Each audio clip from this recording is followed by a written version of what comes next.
கூட்டணி குறித்தும் ஒரு கட்சியில் கூட்டாக இருப்பது குறித்தும் எடப்பாடி பழனிசாமி பேசுவது வேடிக்கையாக இருப்பதாக கடிந்துரைத்துள்ள அமைச்சர் மா சுப்பிரமணியன், எடப்பாடி பழனிசாமி சொல்வது ஒன்று செய்வது ஒன்று என இருப்பதாகவும் குற்றம் சாட்டியுள்ளார். கூட்டணி பற்றி அவர் பேசுவது அல்லது ஒரு கட்சி அரசியலில் கூட்டாக இருக்க வேண்டிய அவசியம் குறித்து அவர் பேசுவது வேடிக்கை.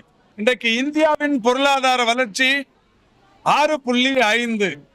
மாண்புமிகு தமிழ்நாட்டின் முதலமைச்சராக முத்துவேல் கருணாநிதி ஸ்டாலின் அவர்கள் பொறுப்பேற்று செயல்படுத்திக் கொண்டிருக்கின்ற திட்டங்களின் காரணமாக, செயலாற்றிக் கொண்டிருக்கின்ற பணிகளின் காரணமாக இன்றைக்கு ஏற்பட்டிருக்கிற பொருளாதார வளர்ச்சி என்பது 11.19. இந்த ஈரிலக்க வளர்ச்சி ஒன்றிய அரசின் வளர்ச்சியை காட்டிலும் 2 மடங்கு கூடுதல்.